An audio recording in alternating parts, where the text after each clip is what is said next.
O Ronaldo, fenômeno, uma vez pegou um lugar errado, passou e era a Guarda Nacional que tomava conta, e eles eram bem duros, assim, né? Alguns eram bem duros, e aí, com um carrinho de gol. E aí o Ronaldo, eu errei, eu entrei na contramão, aí o cara já ia dar uma bronca. Tudo bem. Aí tirava foto com todo mundo, parava e tal. E o Ronaldo tá atrasado, não sei o quê. Aí eu tava séria mesmo. Não, mas eu tirando. Ronaldo, pelo amor de Deus, vambora.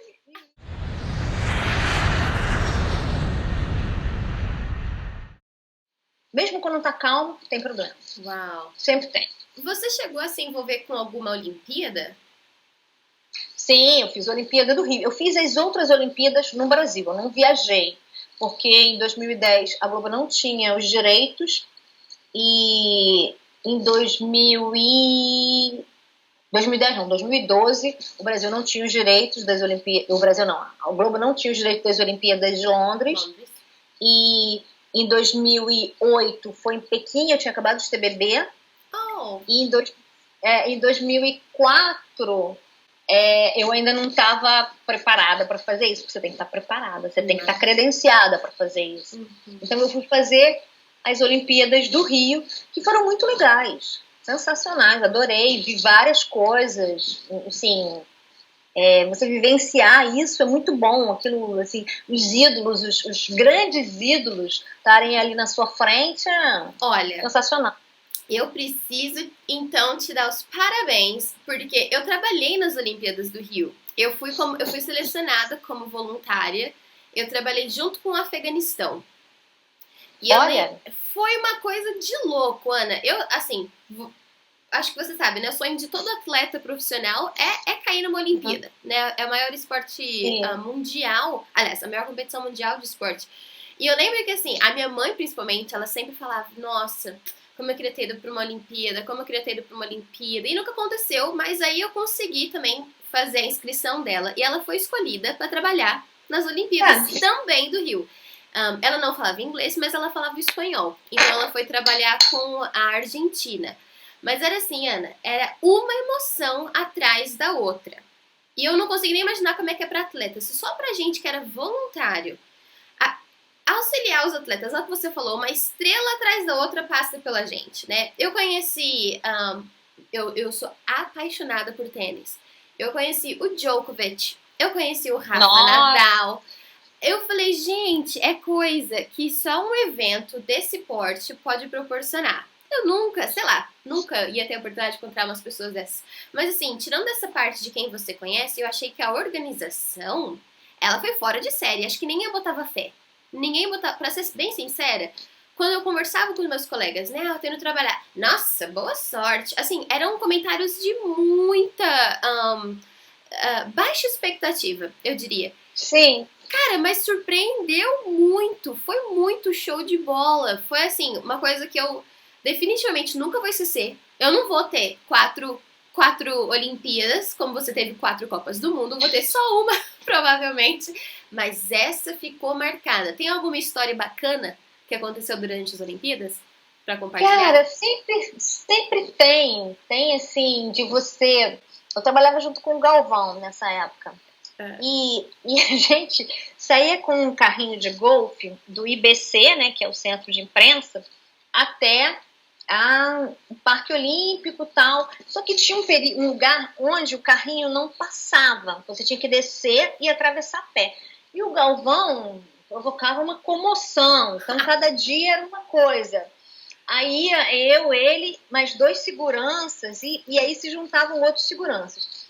E ele virava assim, ele falava assim, a hora que não der mais, porque ele atendia todo mundo, claro, né? Atendia, falava, tirava foto e tal. E a hora que ele olhava pra mim, eu falava, acabou, vambora, estamos atrasado, a gente tem que gravar. Era eu que era chata. Aí ele, não, mas acabou, Galvão, acabou o tempo, vambora, gente, desculpa. E aí, tinha dias que não dava tempo, eu falava, correndo, e a gente corria mesmo. Saía correndo, carregando blazer, as coisas, corria, e ele chegava, aí ele disse, ele e vários outros. O Ronaldo, fenômeno, uma vez pegou um lugar errado, passou e era a Guarda Nacional que tomava conta, e eles eram bem duros, assim, né? Alguns eram bem duros, e aí, com um carrinho de golfe. E aí o Ronaldo, eu errei, eu entrei na contramão, aí o cara já ia dar uma bronca. Ronaldo, tudo bem. Aí tirava foto com todo mundo, parava e tal. E o Ronaldo tá atrasado, não sei o quê. Aí eu tava séria mesmo. Não, mas tô tirando. Ronaldo, pelo amor de Deus, vambora. E ia. Então, assim, tem muitas histórias engraçadas e peculiares. Mas, assim, sempre entra, né, pro folclore, sempre tem isso. Não consegui ir ao toalete, tá não sei quantas horas fazendo uma transmissão. Segura, tem que ir. Entendeu? Tem umas coisas assim, você acaba tendo que lidar com isso, porque as pessoas, no final de tudo, e você deve ter percebido ao lidar com estrelas e tal, as pessoas são pessoas, ainda mais numa Olimpíada. A Olimpíada tem uma coisa do legado olímpico, dos dizeres, enfim. As pessoas estão ali. E muitos desses tenistas não estão ali por causa do dinheiro. Eles estão ali por causa do ambiente, da atmosfera, de estar numa Olimpíada. Isso vale muito a pena. Aliás, essa Olimpíada de Tóquio, ela vai ser sensacional, porque é uma Olimpíada da virada. Né? A humanidade está conseguindo se fazer representar nos Jogos, que é uma congregação, é uma comunhão do mundo todo. A gente está passando por um momento horroroso, né, de milhares de mortes, e você poder ter um respiro, o esporte poder... eu acho que os medalhistas deviam todos subir para o primeiro lugar e estar juntos ali, porque as pessoas estão se superando tanto para colocar aquilo de pé. É sempre muito difícil fazer uma Olimpíada. É muito difícil, é muito cansativo, é muito trabalhoso. Quem está ali está realmente assim, virando noite. As pessoas não têm essa noção. Não. Elas estão virando noite, elas estão sem comer, elas estão, às vezes, ao ar livre, elas não largam a família delas, às vezes elas estão se alimentando mal. Você não tem tempo, você só pensa em entregar. Você tem que entregar aquilo. E acabou o dia, o outro dia, você tem que entregar de novo. É uma maratona, é um negócio que você chega no final, você tá com estafa. Tá feliz, tá aliviado porque aquilo acabou. É maravilhoso, mas você tá aliviado. E são inúmeros problemas, assim, desde comida que não pode entrar, o cara que se atrasa, o cara que esquece o uniforme, e o jogador que vai para outro lugar, o trânsito que erra, bloquearam, não sei o quê, e protesto. Tem muita coisa que acontece, muita coisa. Deu errado, você bucou um negócio errado, você pediu uma coisa que não era essa que você queria, a organização não te deu exatamente o que você queria, mas o diretor quer que você leve mais gente. Então você tem tanto problema, mas tanto problema, que assim, o tempo inteiro é muito trabalho. A Copa do Mundo é muito cansativa também, mas as Olimpíadas são todos os esportes, né? O tempo todo, vezando. Uau. Mas essa coisa do ideal olímpico, né? É muito bacana. É muito bacana. Você tem histórias de superação sensacionais. E eu tô, assim, muito feliz. Assim, é difícil, né, essa história das Olimpíadas acontecerem, e você fica muito dividido. Eu estou muito feliz por um homem superar e conseguir fazer isso, mas ao mesmo tempo é um momento de muita tristeza para o mundo, né? Um momento de parar, pensar, rever uma série de conceitos, rever uma série de decisões e de estándares, padrões que a gente seguiu o tempo inteiro, que a gente vai ter que mudar a partir de agora. Já estamos mudando, né? Já estamos num outro mundo. A gente não é mais o que a gente era lá no final de 2018. A gente é outra coisa. É outra coisa. Eu tava... Poxa, não lembro quem que eu ouvi... 2018, 2019. 19, né? Quando começou, né? Eu não lembro se eu acho que eu li isso. Alguém escreveu o seguinte comentário na internet. A gente tem que parar com essa coisa de pensar que a vida vai voltar ao normal. Que a vida vai voltar como era antes da pandemia. Não existe normal. Igual quando houve o atentado às Torres Gêmeas em Nova York, né, nos Estados Unidos, a vida não voltou ao normal depois do ataque. A vida se reformulou para uma outra normalidade. Eu acho que os jogos, eles têm a capacidade de fazer a gente recriar essa normalidade a cada 4 anos. Porque apesar de tudo seguir o padrão, como eu estava dizendo, enquanto a gente lidar com pessoa, com ser humano, tudo vai ser inesperado, né? E eu acho que Tóquio vai representar justamente isso, o inesperado das pessoas, a colaboração, a humanidade que a gente vai poder representar. Mas eu tava conversando com um colega que hoje vive no Japão, em Nagoya, e ele tava comentando que as coisas lá dentro não são tão quanto o Japão tem a capacidade de mostrar para os outros. Eles têm a habilidade de passar uma imagem que é totalmente diferente do que realmente está acontecendo internamente no país. Você acha que realmente os jogos vão acontecer esse ano? Ou, na sua opinião, a gente tem que botar uma pausa e volta ano que vem, puxa as outras Olimpíadas um pouco para frente? Qual que é a sua opinião nessas Olimpíadas de Tóquio? Olha, sinceramente, eu acho que tinha que ter pulado para 2024. E aí a França, né, Paris iria para 2028, você pulava. Isso. Mas, pulava. Mas isso é um mundo... Não dá. Porque a quantidade de investimento que já foi feita, a quantidade de patrocinador que já se investiu, que já se cobrou, que já se criou, que já construiu, que já se contratou, as dívidas são absurdas. Então você tem uma questão comercial muito forte. Eu estou limitando isso, dizendo que é uma questão comercial. É muito mais amplo do que isso. Estou chamando com esse nome, nesse guarda-chuva, mas não é. É muito maior. Você tem atletas que estão dando a vida, né? Se ele não pegar essa Olimpíada, ele não pega mais nenhuma. Acaba para ele.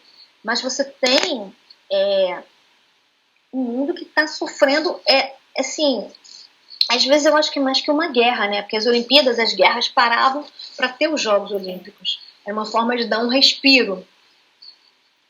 Eu acho que pode ser isso, nesse sentido assim, e eu acho que o Japão é um país bastante sério para dizer se ele já vai ter, as Olimpíadas já vão acontecer, mas se vai ter público, se não vai ter público, como vai ter público, parece que 5% de público, e assim, eu vejo pelo futebol, eu estou fazendo os jogos, né, do Campeonato Carioca, e você não tem público, há bastante tempo que já não tem público, mas enfim, eu fiz final da Libertadores, que é um evento que um negócio assim, absurdo. Era no Maracanã, e sem público. Então é um negócio assim, é muito esquisito. É muito diferente.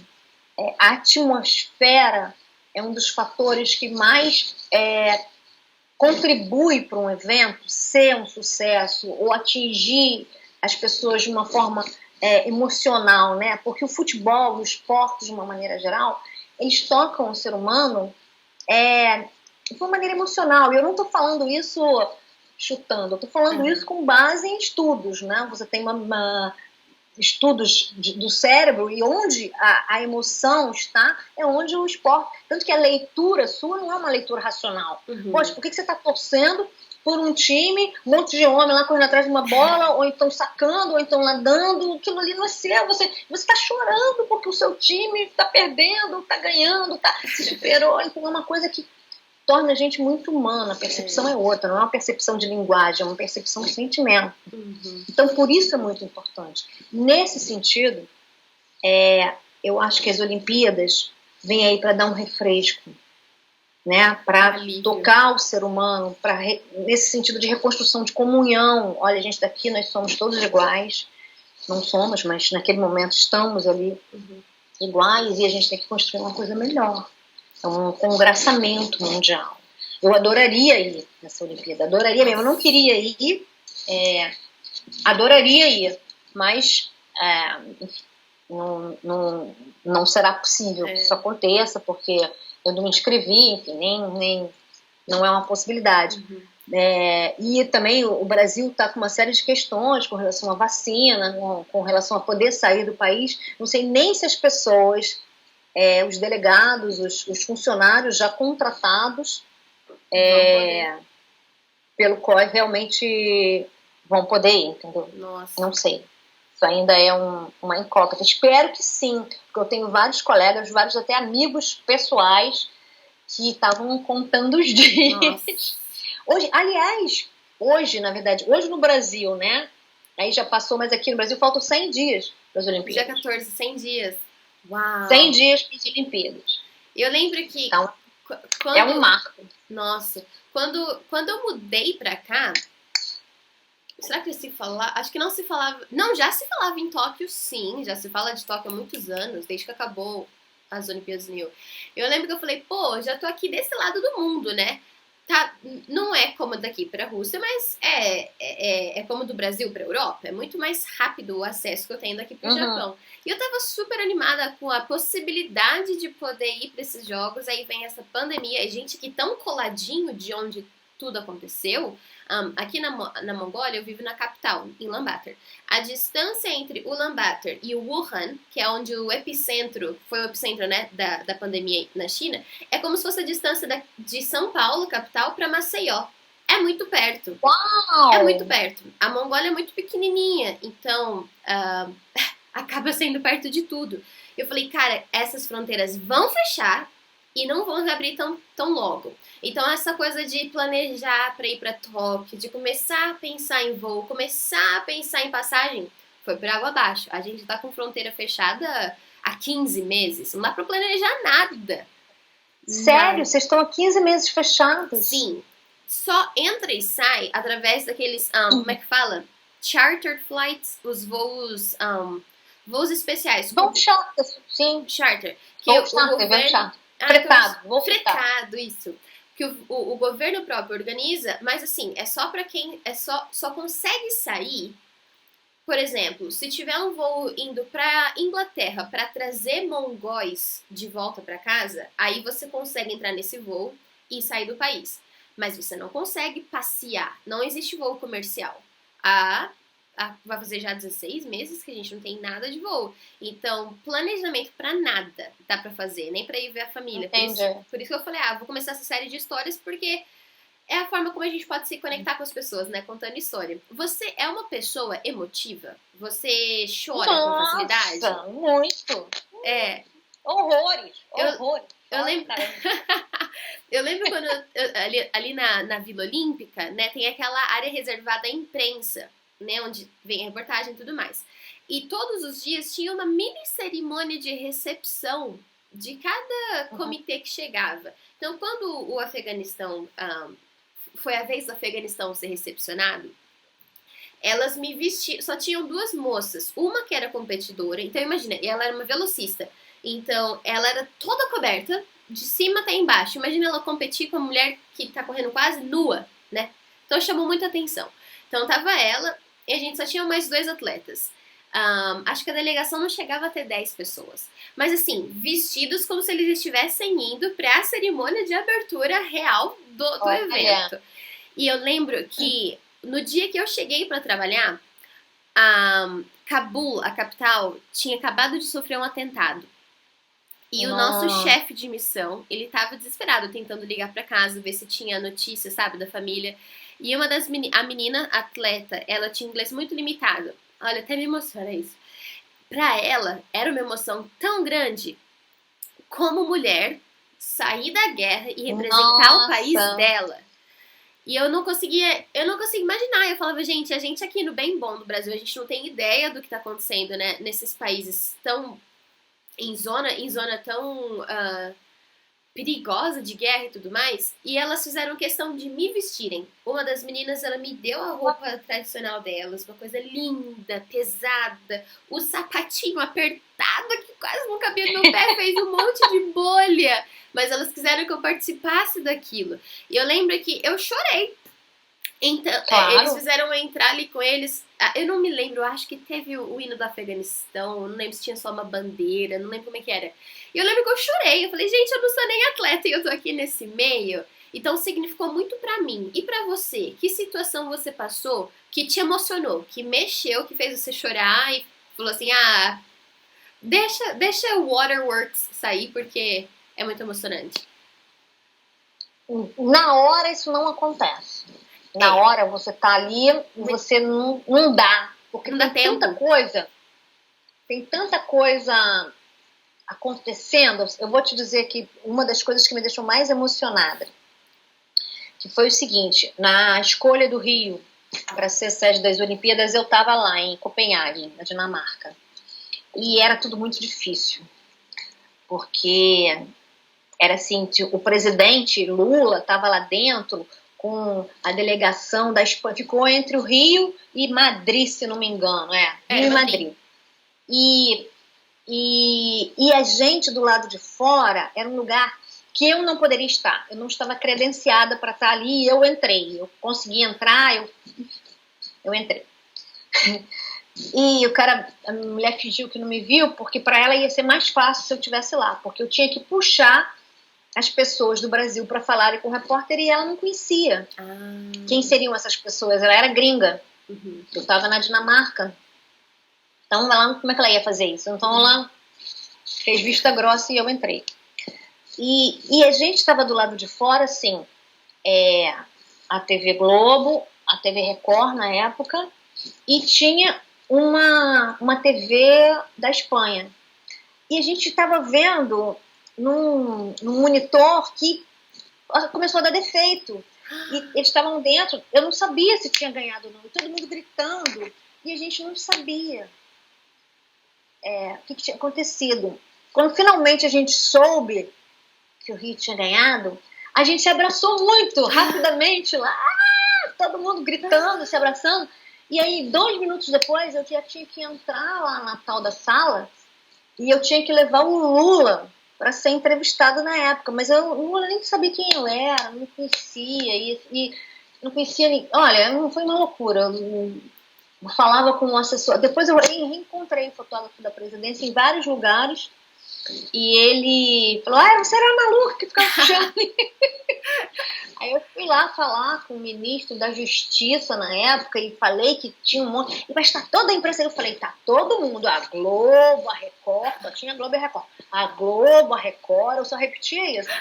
E aí ele veio. E assim, eu trazendo as pessoas, chegou uma hora que, assim, vê na imagem, depois eu vi na imagem, eu sou massacrada, eu sou empurrada, assim, quase sou pisoteada. Aí esse fotógrafo me puxa para fazer entrevista. E assim, quando terminou tudo, isso foi uma primeira coisa, né? Só o anúncio lá, com o presidente falando. No final do dia, eu não sei nem se era dia ou se era noite mais, no final da jornada, eu sentei, nesse dia eu chorei, mas eu não sei se eu chorei de cansaço, eu não sei se eu chorei de emoção, eu não sei. Foi um negócio assim. Isso foi no Jornal Hoje, que é o jornal do meio-dia, né? Isso foi depois do Jornal Nacional. A gente ficou fazendo vivos e coisas até muito tempo depois. Uau. Então, foi puxado, mas foi assim, foi um negócio muito inusitado, porque você tá do lado do negócio e você não sabia o que está acontecendo, nervoso, você falava: gente, mas eu tô aqui para cobrir isso e eu não consigo saber. Misturava uma coisa profissional com uma coisa pessoal. Quando a gente soube, foi um alívio muito grande, foi muito legal. Que lindo! Sim, não foi nada como isso que você viveu, que é uma coisa muito mais profunda. Você tá ali meio que representando uma atleta de um país que está em guerra, e que é um absurdo isso. Imagina quantas pessoas ela não está representando, a pessoa dela, né? Se você que sentiu isso emprestado, vamos falar assim, você imagina. Não estou dizendo que não é genuíno, estou dizendo que é uma representação. Você imagina ela, que traz a história dela, traz a história das pessoas que vieram antes dela, traz a história do país dela que está sendo bombardeado. Então, assim, é preciso ter um olhar muito sensível para ver isso tudo. E, cara, eu lembro que ela, óbvio que ela não se deu bem na prova, né? Acho que ela ainda não estava no nível de uma Olimpíada, porém, ela quebrou o recorde daquela modalidade do país dela. Então, assim, olha, arrepiei inteira. Assim que terminou a prova, que a gente conseguiu se reunir lá na área de aquecimento, Bolt estava lá. O Usain Bolt estava lá, a gente cruzava por ele, a gente só ficava de olho, né? Aí eu falava: cara, e esse cara desse nível que todo mundo conhece tá tendo praticamente a mesma função que essa minha menina moleca, não tinha nem acho que 23 anos ainda, ela é muito novinha. Tá tendo, se colocar os dois no patamar, eles estão tendo a mesma representatividade. E ela quebrando esse recorde foi uma emoção pra todo mundo. Nossa, ela fez o melhor dela. E fez, bem feito. Foi muito legal. Bom, Ana, eu tinha um que falava muito isso. A gente não tem que se preocupar, desculpa te cortar, com a gente tá aqui para contar histórias. A gente não tem que se preocupar com a medalha de ouro. A gente tem que se preocupar com o cara que tá ali. Porque você não sabe o que ele passou para estar ali. Contar a história do Bolt, não é que seja fácil, nem é um demérito, não é nada disso. Ele é um herói também, ele é uma estrela, é um cara magnífico, né? Quantos recordes ele bateu, o que ele conquistou, o que ele inspirou. Mas a história daquele cara que de repente saiu do sertão, ou que saiu de um deserto, ou que saiu de um lugar paupérrimo, ou sem condições, ou debaixo de guerra, enfim, é uma coisa de superação. Por isso que o esporte é muito legal. O esporte é muito bacana, né? Acho que não tem nada que me toca tanto quanto o esporte. Não é nada. E não é, acho que assim, pra gente, né, que tá no meio, ou que já esteve no meio, a gente é meio, eu esqueci a palavra em português, mas assim, a gente é meio biased, né, a gente é meio, como é que fala? A gente não é a melhor pessoa para poder falar de esporte, já que a gente está muito envolvida com isso. Mas acho que não tem como você olhar para uma criança ali no meio de uma favela com uma bolinha no pé e não se emocionar. Assim como você né? Assim como você olha para um atleta de super alto nível subindo no pódio e recebendo a medalha. Então eu queria te agradecer de coração por ter compartilhado essas histórias.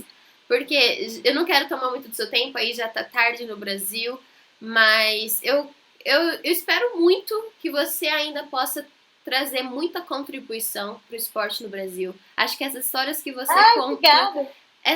você contou, acho que vão ajudar a abrir os olhos das pessoas para entenderem, né?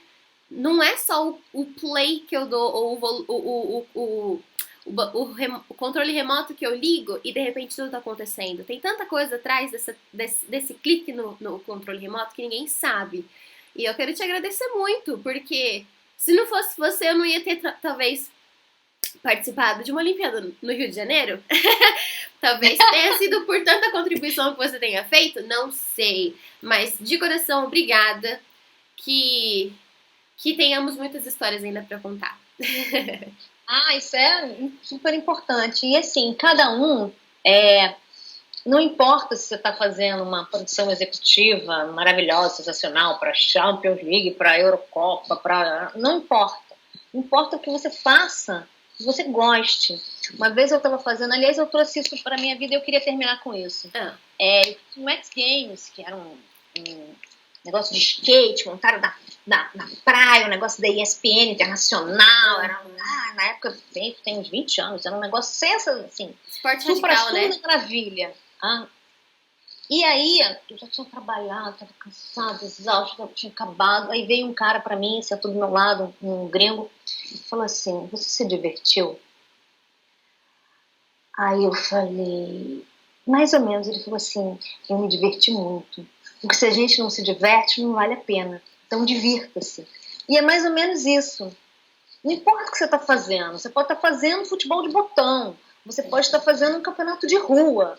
Um campeonato de casados contra solteiros, do seu bairro. Não importa. Divirta-se. Aproveite. Viva aquilo ali da melhor maneira possível. Contribua com o que você pode fazer, com o que você sabe. Aprenda. Né? E divirta-se. Porque o esporte é isso. Se o esporte não for diversão, pra quê? Pra quê? Né? Que lindo! Bom, então vamos nos divertir. E que tenhamos muitas diversões ainda pela frente. Obrigada mais uma vez, Ana, por ter topado bater esse papo comigo. Obrigada pelo convite. Fiquei muito feliz. Uma boa noite pra você. Tchau, tchau. Tchau.